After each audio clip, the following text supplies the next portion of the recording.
everyone. I'm Jerry Shikuma, ACC's Home and Community-Based Programs Administrator. Welcome to our featured speaker series. I wanted to let you know that on Friday from 3 to 4, we'll be having Christine Hunter, former Mayor Heather Fargo, and former City Councilwoman Lauren Hammond here to talk about Christine's new book, We Can Do This. It's a look at the trailblazing political women who shaped Sacramento from 1972 to 2014. If you want more information or need details or would like to register, please visit our website at accsv.org, and I hope you tune in. Now today, we're happy to welcome end-of-life educator Julie Interrante for the second session of her three-part series in end-of-life topics. Last week, Julie helped us learn about hospice care and about how to talk to loved ones about death and dying. Today, Julie is going to help us explore how to create meaningful experiences for ourselves and our loved ones with limited time. Join us next week, March 9th, when Julie will be back for her third installment, Walking a Loved One Home. She'll talk about what dying might look like and feel like, and also about some of the emotions that will accompany that time of life. You know, many of these topics are difficult to discuss. It's our hope that by putting them out there in the community, it gives us a chance to create a collective wisdom and build some tools to help us prepare for this phase of life. This phase of life often, for the average person here, I think at ACC, begins when you become a caregiver, around age 50 or so. You're active and healthy, but you're taking care of someone else. You start to have age-related needs that need to be met, and it continues until you need care yourself, until, of course, the end of life. ACC's continuum of care is designed to meet people at various stages of aging and living, from transportation services, financial planning, fitness classes, employment development, caregiving support, all the way through to senior living facilities and more. So we're glad to have Julie here today to help us learn about end-of-life experiences and what to do during that phase of life, because it adds to our range of resources that we can provide for the community. You know, I think Julie's topic today is actually quite positive. The idea that even with illness and uncertainty, we can still live creatively and have meaningful experiences and make great memories. It's something that I think many of us can relate to and resonates with us, especially during this pandemic. And it's something that ACC has set out to do since our founding, to meet people where they are and give them meaningful experiences that hopefully will enhance their lives. I'm so excited to hear what Julie has in store for us today. So without further ado, please help me welcome Julie Interrante. Julie, welcome back to ACC. Thank you, Jerry. It's lovely to see you again this week, and thank you again for that lovely introduction. I really appreciate it. So the first thing I want to say to everybody today is thank you for being here. Thank you for taking an hour out of your day to have this conversation with us. The truth is, all of us have a beginning, a middle, and an end, right? We are born, we live our lives, and then we start to move into the completion years of our lives. And we talked a bit about that last week, and we're going to continue that conversation today and then into next week talking about the actual dying process, which can also be helpful to have some understanding about ahead of time. But for today, what I want to do is talk about how do we continue to connect with people? How do we continue to create meaningful life and experience when we know that time is limited? Sometimes that time is limited because of an illness, like a physical illness, like let's say cancer or maybe heart disease. Other times that limited experience just comes from the aging process itself. Or sometimes we start to notice it when someone begins the warning signs or the beginning symptoms of dementia.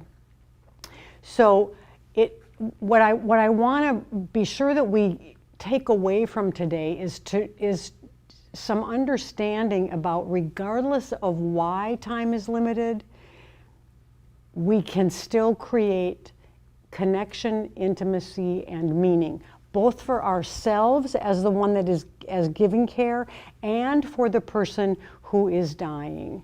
And to help with that discussion today, I have asked 3 lovely women to accompany me, and I want to introduce them to you. I want to start with Nancy Stewart, who is sitting here to my left. Hi, Nancy, and welcome. Thank you for being here today. What I want to tell you about Nancy is that she accompanied her husband through the dying process just barely over a year ago now, and also has a daughter who has early onset dementia and is in care. And so Nancy is going to be able to speak to this from 2 different perspectives. One, from actually walking her husband through the dying process, and also how she created continued intimacy and presence and meaning for her and her husband, and how she is actively doing that very same thing with her daughter who is in care. So we're going to get a chance to hear from Nancy.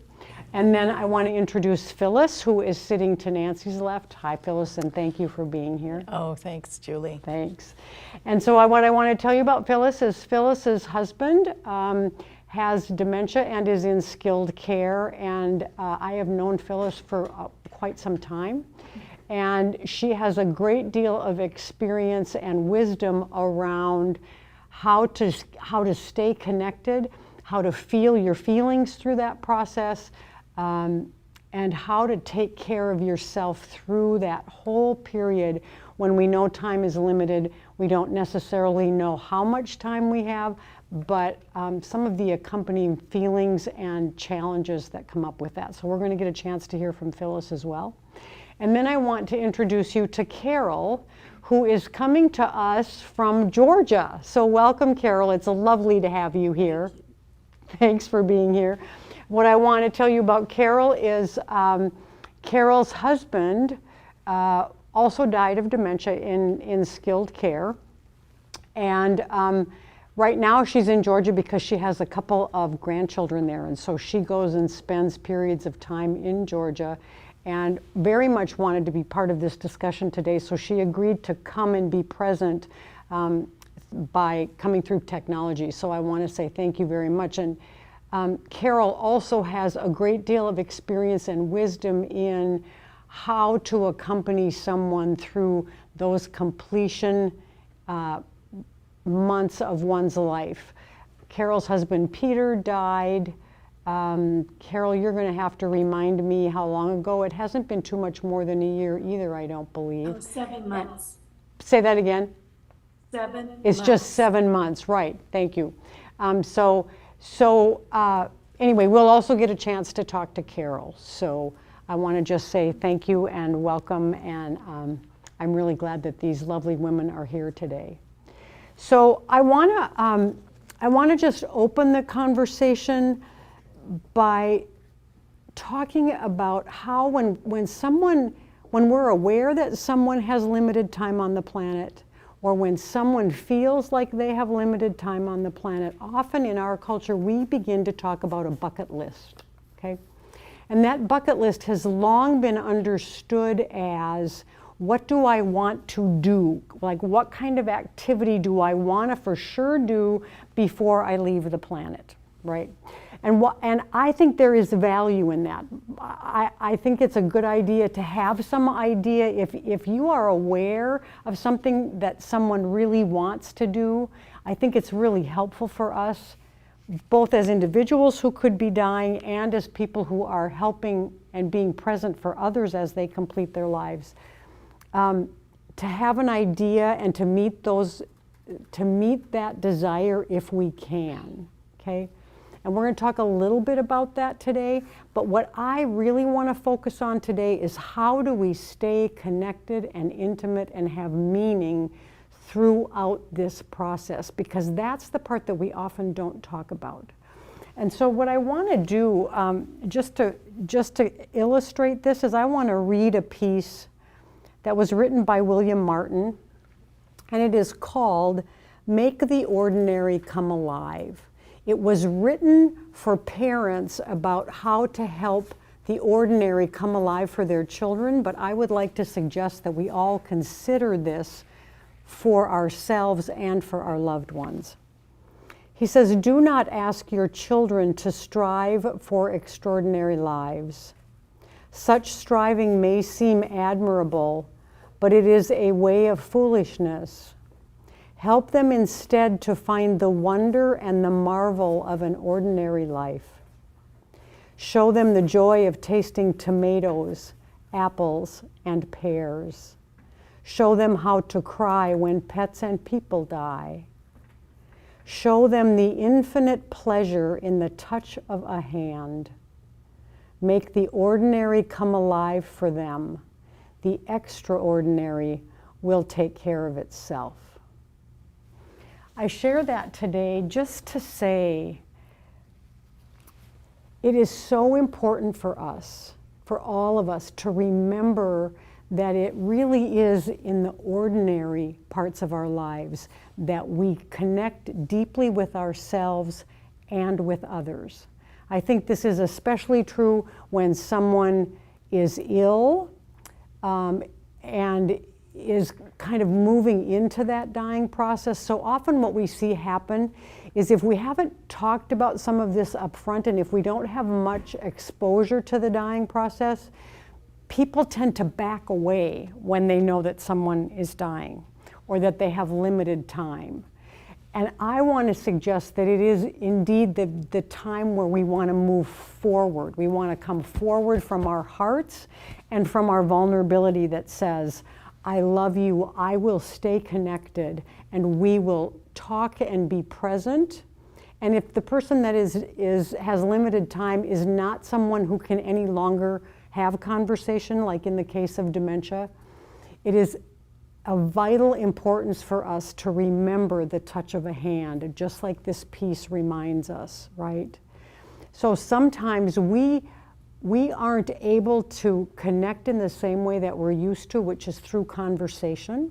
If someone has dementia, or sometimes with brain tumors, or even heart disease, when people start to get weak, it's really hard for them to continue in conversation.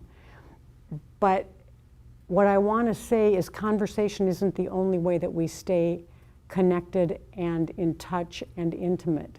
One of the most intimate things we can do is sit close to someone and lean into them. One of the most intimate connecting things that we do is hold someone's hand, right? So I think this part of the conversation belongs on the bucket list. That's basically what I'm saying is, indeed, I think it's important to find the things that someone wants to experience before they die. And in all of my years of working in end-of-life care, no one ever said to me, I wish I had done more. I wish that I had worked more. But I heard a lot of people say, I wish I had spent more time with my granddaughter. I wish I had taken my wife out to dinner more often. You know, those are the things, it's those moments that give us connection that really we're all longing for. And sometimes that comes through the actual doing of something, but it isn't always the case. So, given that introduction, I do want to create some space. And Phyllis, I'm going to come to you first, if that's okay. And feel free to tell folks kind of what your journey with John has been, kind of where you are now and what that experience is like, and what you're doing to help continue to stay connected and have meaning for yourself and for John. Okay. Thanks, Julie. Thanks. So my husband, John, was diagnosed with Alzheimer's in 2016, although before that I knew something was going on. I retired from teaching in 2014. And I am 73, he is 72. So, and this was not something that we saw coming at all. And given the nature of Alzheimer's, you know, there's this endless space of unknowing, of uncertainty. So I really have no idea how much time is left. And with that said, our bucket list always included travel, always included music, always included baseball. And so I did my best when he was first diagnosed to maintain those kinds of activities. We continued to go to concerts, we continued to travel. John was a huge part of an organization called Society of American Baseball Research, SABR, which is sabermetrics. And he always went to those conferences every single year. They're always held in a different baseball town. When I traveled with him, I often would hang out with the Ys. We would go shopping, we'd go to lunch, and I'd join him for dinners and evening activities like the baseball games. At some point, it became clear to me that the only way that he'd be able to still participate would be with me actually participating with him. So I ended up joining the organization. I actually registered for the conference myself, and that way I was assured that he was able to negotiate an unfamiliar location, which is a hotel, which often every floor looked the same, so I knew he would get easily confused. And then I also went to all the meetings with him. I helped him take notes so that he could still be the presence that he's always been as leader of the chapter that exists here in Sacramento. So. Can I ask, did it also in any way help you feel more like you were staying connected with John? Oh, very much. And actually it was interesting because up to that point it was always his thing to do, and he kind of protected it that way. I bet. Once I actually got into the conference, and some of the sessions were great. actually fascinating to me, and you actually met panels of retired players and retired managers, and there's a whole division on women in baseball, and so, That's great. so it actually, suddenly I was learning more about baseball than I ever thought I'd learn. You know, and what I really appreciate about that, Phyllis, is this is the thing that I think is so important for us to remember as people who care for people who are completing their lives. And that is, there is so much to learn from the person I'm caring for, right? If I can stay open and not get too hung up on or attached to the fact that I'm the one giving care, I can keep my mind and my heart open, and who knows what might come into my life that I find interesting, that I find connecting, that makes me laugh and smile. I love your story about how that's what you did. I know that John is no longer able to do those kinds of things and that he is now in skilled care, and I'm wondering if you can share with folks a little bit about how you're staying connected now, explaining briefly what his state of awareness is at this point. Okay, so at this point, John is not able to walk. He's in a wheelchair. He's not able to negotiate getting into the wheelchair himself. So he's either in bed or he's in the wheelchair. He is not able to feed himself, so I am there as often as I can at lunchtime to help feed him, which has been a delightful experience. It's just, and I try to make it fun. And often I'm laughing in the process of just sharing with him, negotiating, getting the drink and getting the food. He still has a very, very, very good appetite. He's nonverbal, and he's been not able to really effectively communicate for a long time. He's finally less agitated with that. For the longest time, that was a real source of frustration for him. But the one thing that he connects with right now is music. And I was able to buy a DVD player that's almost like a laptop size screen. And I bring in DVDs of some of his favorite music. He was an avid concert goer before I knew him, and then we went to many concerts together. And he's a huge Bruce Springsteen fan. He's seen him many, many, many, many times. And often the music that comes to skilled nursing facilities is for an older crowd, because that's what they're expecting. He's on the younger end of the spectrum as a resident of a skilled nursing facility. And so I bring in Neil Young and I bring in Bruce Springsteen, and he will come alive. I see the foot tapping. I see him actually being present in a way that he's not present any other time. So yeah, that's lovely, Phyllis. Thank you. It actually makes me think of a documentary, a video called Alive Inside. If you have never seen this video, everyone should see this. It will make you laugh, it will make you cry, and you will feel alive yourself by the time you're through it. In fact, I loved it so much I bought a copy and I've watched it several times, and it is about how music overrides the part of the brain that has to think and process, and it actually activates something in the brain that allows people who have dementia or Parkinson's or any of the diseases that affect the mind, they will come alive and remember words and sing and dance, and as soon as you turn off the music, they can no longer do that. So if that's what your story reminds me of. Music is powerful, and it's also a really lovely way to stay connected to him, right? Right. This is part of creating connection, intimacy, and just aliveness for John, for you, and for the two of you together, which is really powerful. Right. Thank you for that, Phyllis. I really appreciate it. So Nancy, I want to come to you next if I can, and I'm going to ask if you would share a little bit about your journey with Fred. I think we'll start there. And I know that you had hospice involved, which is part of what we talked about last time, but feel free to share a little bit about that and what that was like for you, and how you maintained connection and kind of how that whole process went for you. Yeah, my husband and I own a store, and that was a big part of our life. He got sick suddenly, it seemed.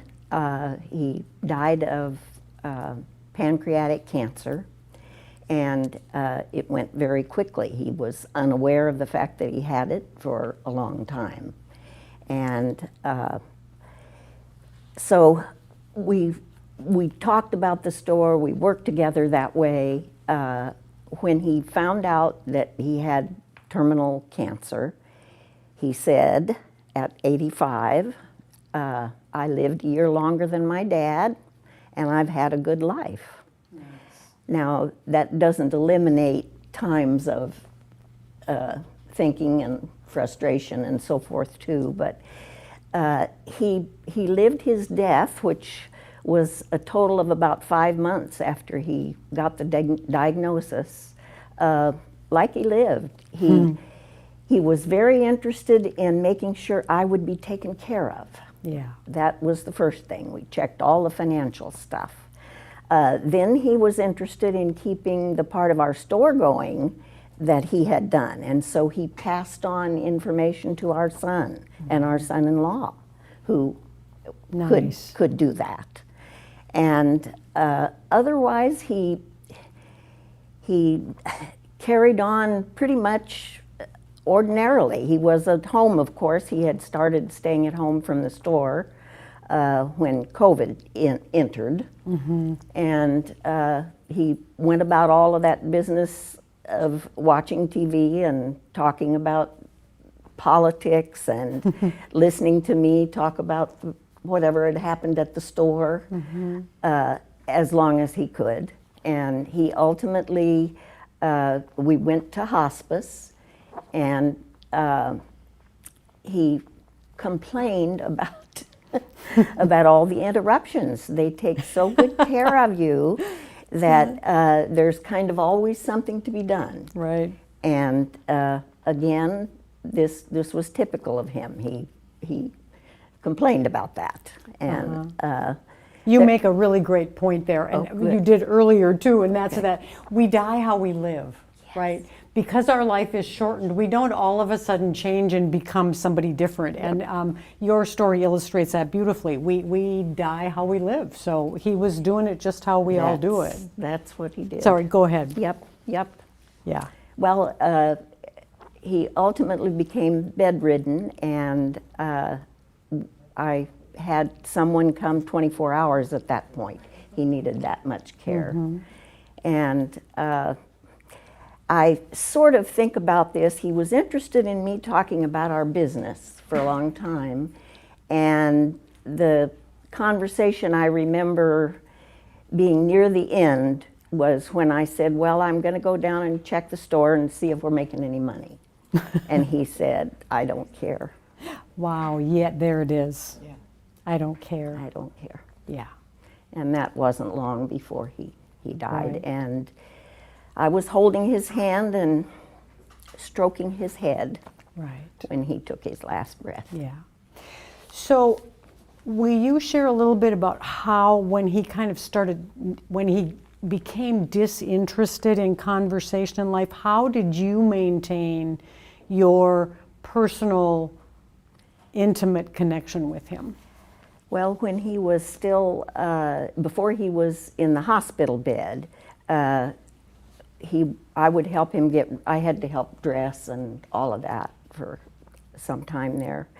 And so when he would get in bed, I would sit and at the foot of his bed and talk, or I massaged his legs and things like Nice. that a lot, which was not something I had done other times in my life. There it is. This was different. It was Right. different. Right. And so I did a lot of touching, a lot of holding his hand. Lovely. Yeah.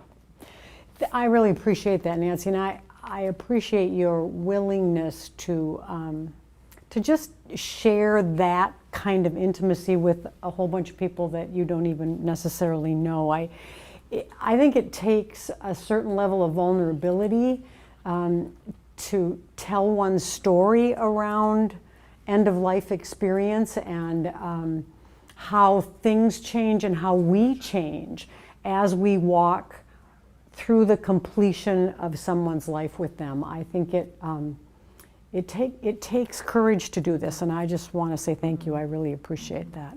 Welcome. We're going to come back to you a little bit Okay. about Donna, but I want to just turn to Carol now if we can. Carol's husband died with dementia, and like she said, it's been just 7 months. So Carol, I'm going to just ask if you would share a little bit about the journey with Peter and how you maintained your connection with him through those final months. I know it was a period of time, and so feel free to share that. Thank you. It was 2009 when we both retired. There were certain signs that Peter wasn't performing his job very well. And so I had a feeling that when he retired, I needed to also. I hadn't intended to, but I wanted to be with him. So we retired, and in 2011, he was diagnosed at age 59. So early onset Alzheimer's. And for a few years, we did some things that I knew he wanted to do and made memories for me as well. So before 2009, we had bought a sailboat, and we planned to sail a lot after we retired. Well, we took a couple of lessons, and I could see he wasn't able to man the boat the way it needed to be done with me probably as first mate. So we sold the sailboat, but I bought tickets for 2 separate cruises so we could still be out on the ocean. And one was Panama Canal, and I loved it. I had never been on a cruise, so we went together, and as Phyllis was saying, all the floors of a ship looked the same. So I couldn't leave him alone. I had to make sure we got off on the 9th floor, or sorry, deck, those sorts of things. But the second one was British Isles, and I impressed upon him that these were the areas where our ancestors came from. And I don't know if that really registered with him or not, but I thought it was important, so we went. And then maybe a little bit after that, I started bringing the grandchildren around more and involving them because those meant a lot. We have 3, 2 in Georgia, 1 in California. So the time came to place Peter. There was a moment where he had a reaction to doing a simple household chore that let me know it was time. So I placed Peter in memory care. And then I went through a period of trying to run probably too energetically lots of activities that I thought he could still participate in. So I brought paint boxes and paper and brushes, and pretty soon he was putting the brushes in his mouth. And I thought, okay, he doesn't understand what to do anymore. So I shifted my thinking, and this is where the meaningful part for both of us probably began.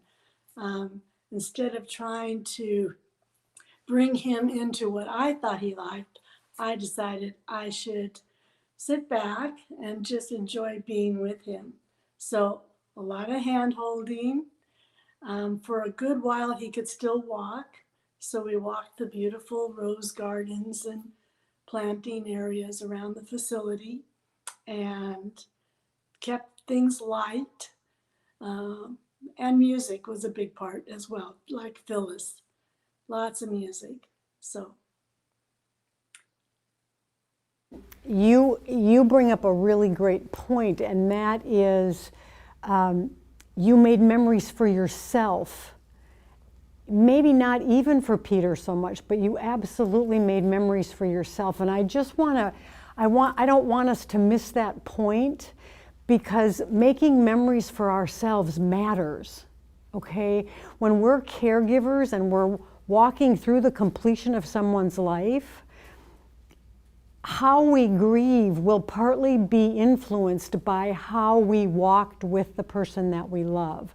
And creating those memories for ourselves makes a difference. It gives us a way to continue to feel connected even after someone has died and left the body. So I really appreciate that you could even name it that way, that you were creating memories for yourself. I'm even kind of wondering if that wasn't part of bringing the grandchildren more into Peter's life and into your life for a while. It also creates memories for those grandchildren, right? This stuff matters. This is how we keep our intimacy and our connection all the way around to family that are going to remain on the planet and to the one who is leaving the planet, and that all matters. So I'm just wondering if that was part of what was going on for you at that time. can I say I knew what I was doing? I don't know. Right, well, and you know what, I really appreciate that, because what I'm hearing you say is I just followed my heart. Yeah. And the most important thing, if we don't take anything else away from today, it's that. Follow one's heart. Because here's the thing that I know for sure is so often we will be we'll be moved in our gut or in our hearts to do something or move a certain direction, and then often the mind wants to come into play and kind of somehow find a way to talk us out of it. And what I want to remind everybody is our connection and our meaning is lodged in the heart. It doesn't happen out of the brain, right? And so it really matters that we pay attention to our hearts. And Carol, again, I think you just articulated that beautifully by saying, you know, I don't know if I knew what I was doing, but my gut and my heart told me to bring those young ones in, right? So I want to also go back to something that Nancy said earlier. When you said that Fred wanted to pass his knowledge along, at some point that became very important to him, and so what he did is he passed it along to his son, and your son-in-law. So what I want to make sure we don't miss in that part of the conversation is how important it is to help someone create their legacy. Now what we're talking about is legacy building, right? When someone's leaving the planet, and I mean, I know I feel this. I was going to say it doesn't really take knowing that you're going to be leaving the planet soon to actually have this feeling. But all of us want to leave something behind, right? And the fact that he knew what he wanted to leave behind and the fact that you guys made that happen is very powerful. Very powerful. He had quite a legacy because the store we owned for so many years, they're going to name a part of a children's museum, the B part, for Fred. Oh, wow. Wonderful. Interesting stuff. Right. Nancy referred to the bee part. Nancy owns a store that is all about honey and bees, and so that's how come it's about bees. Thank you for that. Had to say it that way. Of course you did, and that's fine, and that's totally fine. The other thing that I just don't want to lose sight of, because I think both Phyllis and Carol talked about this, and that is at some point getting it that I can no longer expect the person that I'm caring for to enter my world, right? Now this can be if somebody has dementia or if someone's dying from something else where the body begins to shut down, right? Because pretty soon it just takes too much energy physically, or the brain can't actually process what's going on. And so one of the most important things to remember is that when I walk into that space with my loved one who is completing his or her life, I have to put down my expectation and my world and step into theirs. And I remember, Phyllis, you actually saying that shortly after John went into skilled care. I remember you saying, I stand outside my car and think, okay, I'm going into his world. I can't expect him to come into mine. Very powerful thing to do, because now I can come in present rather than coming with all of my expectation. Exactly. Yeah. Exactly. Go As ahead. a matter of fact, you and I were just talking about the energy that it takes for me when I visit him to maintain a level of detachment that's almost scientific. Like, I really do wonder what is going on in that brain, because we have no way of knowing still what Alzheimer's stage he's at, and you know how shrunk is the brain and exactly what synapses aren't connecting and all of that. On the other hand, there's this deep love that I have for my husband. Yeah. And so the energy that it takes to maintain both those spaces at the same time, I have to focus before I go in and be with him. Hand holding is a huge part of our life right now, which is amusing because he was never much of a hand holder. Right. Now he will grip my hand because that's the one connection. There it is. You know? Right. His skin has gotten really itchy, which is, you know, after conversations with you, Julie, that's part of the dying process. And so lots of lotions, and so I just spend time putting lotion Yeah. on the itchy parts, which creates, you know, the level of intimacy that we're at right now. That's right. So- Right. That's lovely. I really appreciate that, Phyllis. Thank you. So Nancy, I want to come to you for just a minute because like I explained a little earlier, Nancy has a daughter who has early onset dementia and is now in skilled care. And I'm wondering, Nancy, if you would be willing to share a bit about how sometimes you go in looking for signs, and then what you have done to try and deal with that part of your own expectation and desire to connect. You okay with sharing that? Yes. Okay. Yeah. Thank you. She's been in memory care for going on 3 years now with early onset dementia, and can't formulate and speak her at all ideas or thoughts. Right. And I got into kind of a rut there for a while, going and hoping that I could see something that was a real connection with her. And once in a while I did, but I had the mindset of trying to see that, or I was terribly let down. And Right, disappointed. disappointed and sad, of course. And now I'm working more on just being there. And actually there have been a couple of signs of her being there. Wow. We did lean in our heads together recently. Nice. And some of the other things, and I do hold her hands a lot. Right. So it is a change, and it's a change for the better. Nice. For me. I know it's a change for the better for me, and hopefully it's a change for the better for her. I really appreciate you sharing that, and I so appreciate that you can say, I know it's a change for the better for me. I really don't want us to miss this idea that I matter in the equation too, right? Everybody matters.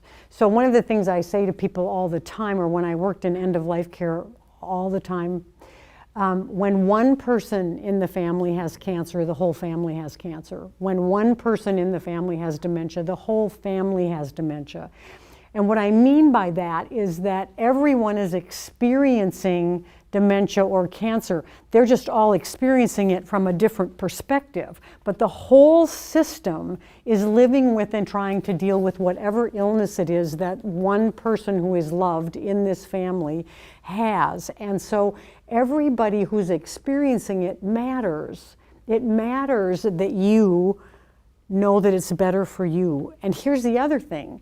If it's better for you, you can count on it being better for her, right? I mean, it's just kind of how it goes, because the calmer and the more connected you feel, that gets transmitted, right? You can tell. Carol, I remember you talking about this at one time around Peter, and how you would go and just be present with him, and how, I don't know if I have the words right. Do you have a memory of that? I just remember you talking about how when you were calm, it seemed like he was. I think so. And again, it was probably those times of the music where I chose artists that I knew he would remember. And I knew down deep somewhere he was enjoying that. And then that came back around to me, and then back around to him. How it will be when you love someone. Yes, yeah, thank you, exactly. I mean, you say it perfectly. It's like there's a cycle that goes on, right? And there's always something coming back toward me. Even as much as I'm putting out, there's also love and energy coming back, and then it keeps going. So yeah, thanks for that. I like the way you say that. Should we see if there's any questions? Does anybody have any questions that we want to address or tend to? Or are we okay to keep going forward? We're okay to keep going forward? Okay. So one of the things I want to share with you actually is a story out of my own life when my own mother was dying, which let's see, she's died 6.5 years ago now. She was a feisty lady, and our relationship was not always super easy, but in the last couple of years she had a little bit of vascular dementia. She was 89 when she died, and the last time she came out to visit me, all of a sudden I woke up one morning and I thought, oh my gosh, my mother has always wanted to walk across the Golden Gate Bridge. Now, my mother lived in Minnesota, and so I said to my husband, what do you think? Do you think we can get her across the Golden Gate Bridge? Can you drop us off on one side and then meet us on the other side, and we will walk across the bridge together? He said, well, let's give it a try. So we headed off to San Francisco early one morning, and we got to one end of the bridge, probably about 10 o'clock in the morning. And my mother was certainly talking and conversational, but kind of more in the past than in the present. And so she tucked her arm into mine, and for an hour and a half, we walked across the Golden Gate Bridge. And the whole time that we walked, she told me stories about my father, who had died when I was in my 20s. And she cried.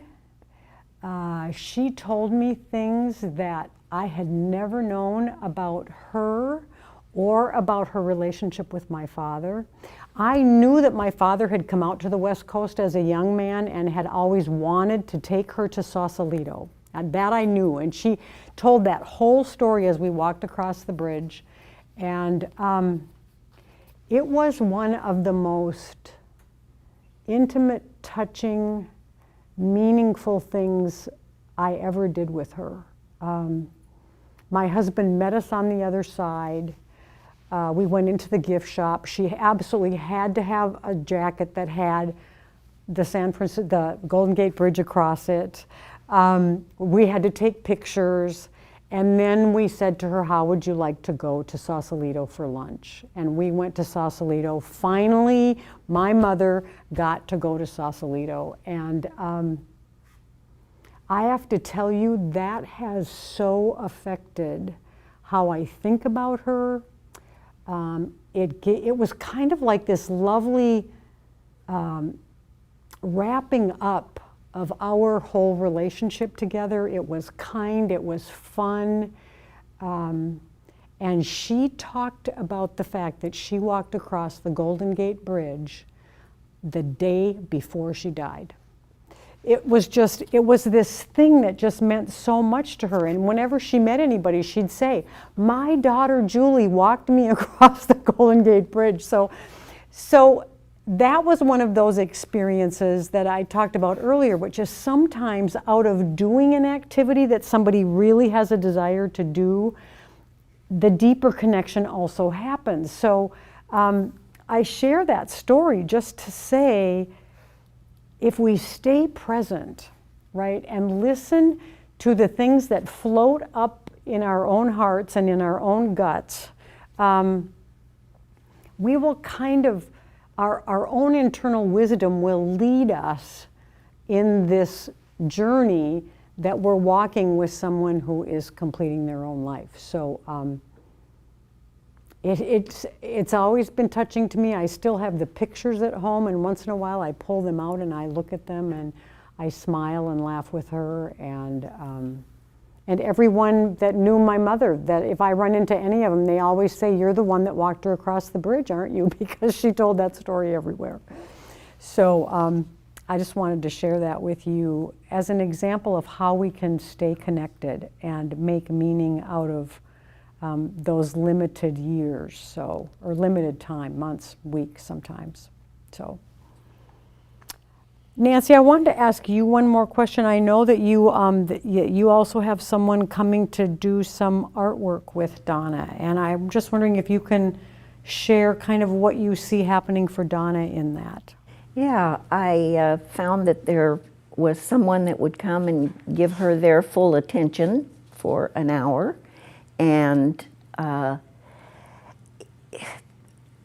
I've gone a couple of times and observed, and I found out how wonderful this woman is, about how calm she is, how she talks directly to Donna, and does ask her questions, and I've read things that say don't ask them questions, but she will nod her head and she will say yes and no. Nice. And I've seen her be able to do some things that I didn't think she could do as a result of this. That's fabulous. And it's calmed me down. Since I've seen that. I've tried to move slower, and this woman gives her time to absorb, I think. And some of the people that work there deal with her that way too. Right. They let her know, I'm going to touch you now, and it makes such a difference, such a difference. Absolutely. Yeah, I really appreciate that. The idea that it takes time, right? When we're dealing with someone with dementia, things process much slower if they process at all, right? And so staying calm, and if I'm going to ask a question, it has to be one question. It has to be yes or no, and it can't be more than a few words.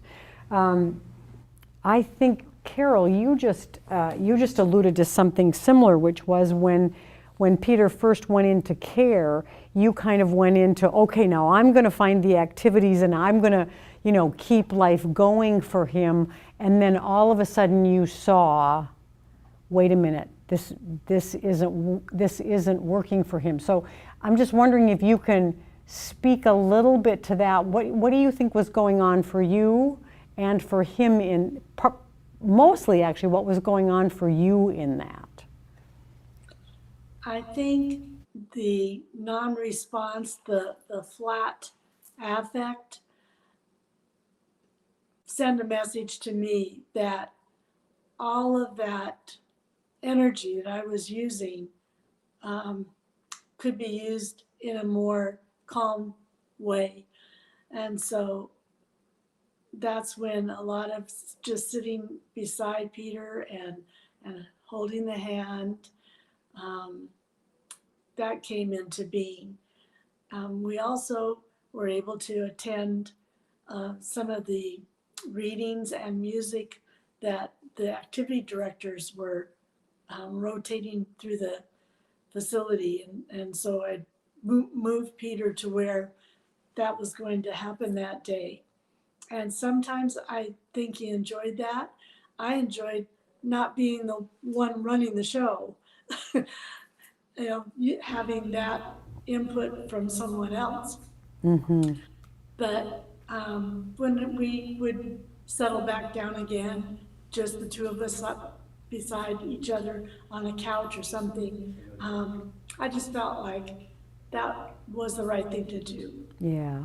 Thank you for that. Because I think it is really important for us to remember that at some point in everybody's experience, regardless of what the disease is that someone's dying from, there comes a period of time where interest fades. And Nancy, you spoke to that beautifully today, which was at some point Fred said, I don't care, right? And that actually does begin to happen. And I think the hardest part about that is those of us who are caring for that person or love that person, we're the ones that have to make the adjustment. It's not them. Because so often, in working with families whose loved ones have Parkinson's or some of the other diseases, when they notice that interest is fading and motivation is lacking, it's very hard for people to make that shift. They kind of want to keep life going, right? And the truth is, it's no longer appropriate to keep up with activities for someone who's completing their life. In fact, what becomes the most appropriate and the most calming and the best for people who are getting ready to die is to get quiet and to sit with and to lean into and to hold hands. And so I appreciate your being able to articulate that that part of your adjustment was I wanted to get activity going, right? And there's no judgment in any of it. It's just we have to remember that we too have to make that adjustment, and that takes time. It doesn't just happen quickly. So thank you for that, Carol.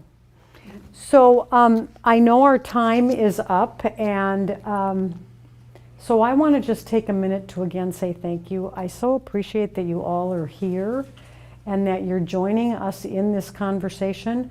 I want to thank Phyllis and Nancy and Carol for coming and bringing your own story and your own vulnerability and sharing those deeply intimate parts of our lives. It's not something that we are often encouraged to do, and yet I think it is absolutely necessary, and it's life-changing for all of us to share our true internal life experiences, because after all, we are all human beings here doing the very best we can. So thank you for being with us today, and I will see you next week when we will talk about walking a loved one home, what dying looks like, what are some of the feelings that come up with that, and how to maintain presence in the midst of loving and saying goodbye. So thank you again, and I'll see you next week.